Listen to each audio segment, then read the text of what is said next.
So one of the things that I thought was pretty interesting is that you and I have a common friend and we use a lot of the same equipment.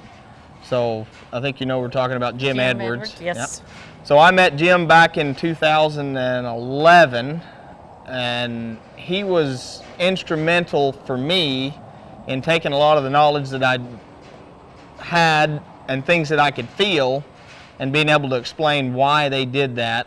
And he introduced me to equipment that would help me reach those goals in a lot softer, kinder way than I had been approaching before. Same. I just met him about a year ago, and I would have wished I'd met him 15 or 20 years ago, but the same exact story. The things I felt, that he watched and studied and then was able to come up with bits that made everything that I had, literally my shoulders don't hurt as bad as they used to when I'm riding a 2-year-old, like no joke. Right. I don't have to pull as hard. Sure. So the equipment that we're going to show you here is, you're going to see varies of styles. It's as important that you understand that this equipment is made for the hands that are holding it. Yeah. Now, I have equipment that I use that fits my hands. You're going to have equipment that fits your hands, but it's important that we understand the way the horses interpret all of that. Yes. So I'll show you here a smooth ring snaffle, and I'm going to tell you that that can be one of the most cruel pieces of equipment that you can put in a horse's mouth. It can be one of the kindest, but it can be one of the cruelest too. Yep. So one thing that I do when I'm teaching a clinic is I have someone loan me their arm. Now, a horse's bars of their mouth are like the bone in our arm here. It's hard bone with a little flesh over it. So if I take this snaffle and I lay it over her wrist and I pull back on both sides, and I don't have to do it hard, it hurts. Yeah. And that's what that horse is feeling. So when you have this smooth snaffle on and you lay back on your horse and you're pulling with two hands and then you say, I can't figure out why it's turning its head upside down and dragging me off, it's because you're biting down and you're collapsing the bars of that snaffle around the bars of his mouth, and horses will always go to pressure. Yeah. Now our job is to teach them to yield to that pressure. Yes. But anytime you're quick or they're not programmed or trained enough to understand it, they will always go to that pressure. Yes.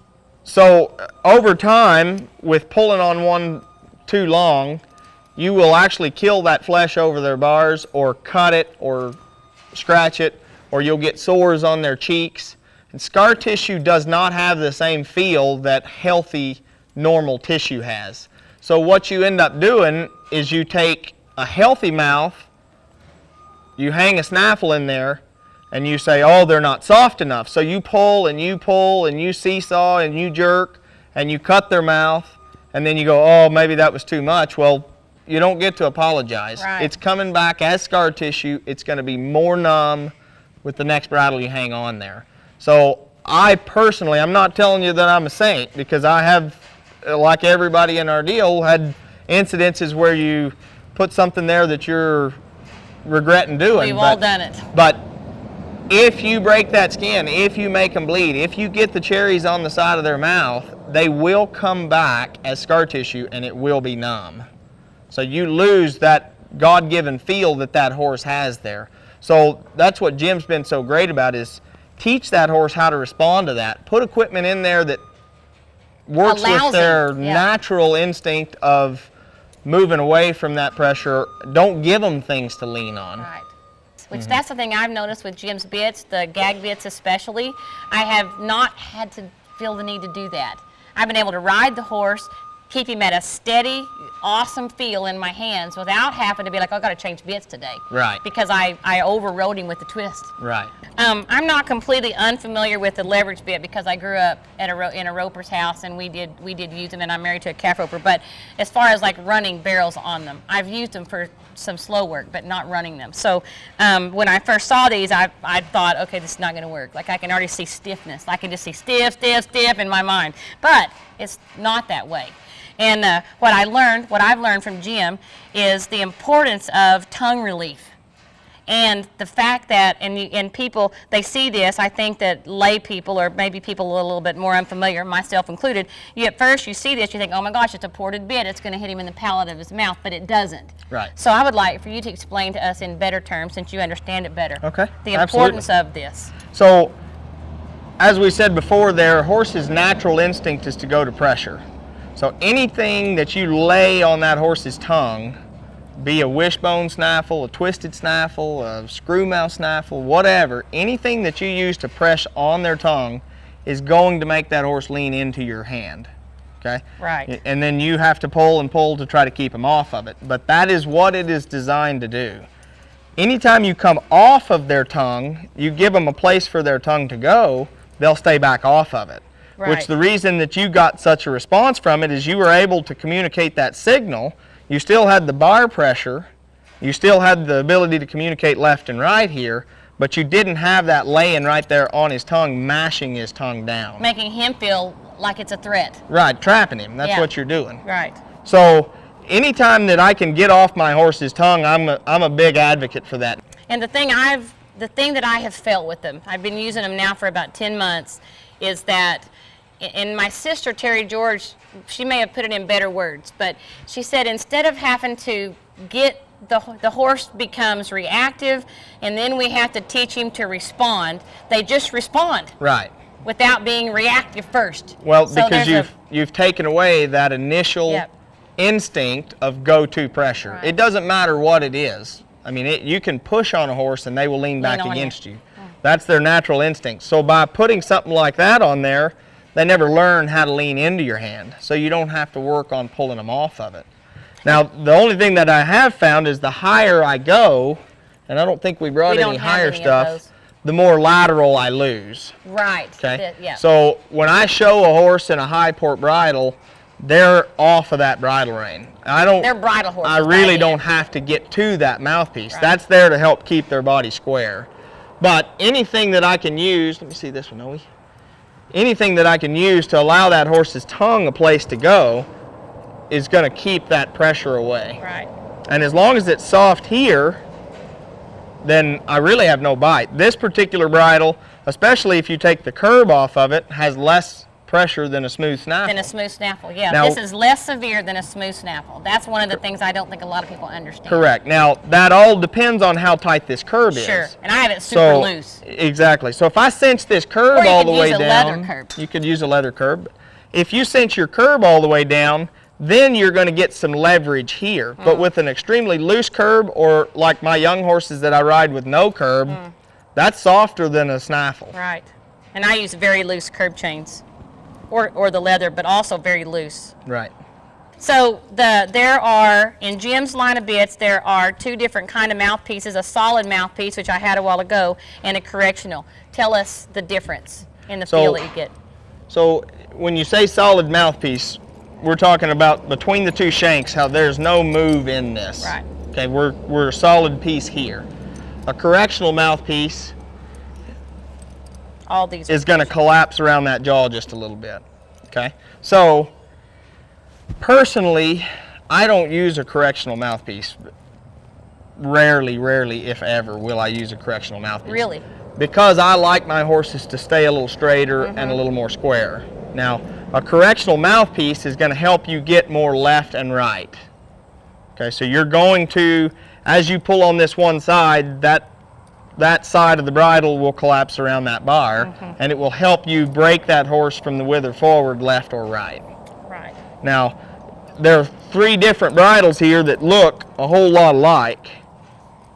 When I look at this bridle, this is called a V correctional, and you can see that the base of this correctional is wider than the top is. A lot of tongue relief. Right. So what that does is, as it turns, it lifts that port off their tongue, and it's soft here on this edge. Okay. And then I go to this bridle. This is called the ball correctional. And you can see it's connected here at the bottom with a little ball. And that's my favorite. This has a little bit more bite than the V correctional, but it's still round. Right, soft here. Right. So it's going to have that pressure in the mouth more so than what this is. When you get to this particular bridle, this you can see has a little sharper edge. And so this is going to have quite a bit of bite. Right. So this is called a flat correctional. And you can see that this has a little sharper edge here. So with a curb on it, as you pull, this edge will roll over on the bar. And dig in, so it would dig in, so you could get a little pain there. Yeah, you're going to have a fair bit of bar pressure on that. Right. So even though these three look alike, this is drastically softer than what this is. So when I'm trying to decide what I need, I always am going to go to the least amount of bridle that I have to help me do my job. Right, agreed. So I'm always going to hang this first. If this isn't working, I'm going to try this. If this doesn't work, I'm going to try that. But I'm going to know if I'm in this too long, you're going to start I'm to going to create problems. Right, and then you're going to get to the pain reaction thing if you Right. overdo that. So I know. So then I'll back off to whatever I need this way.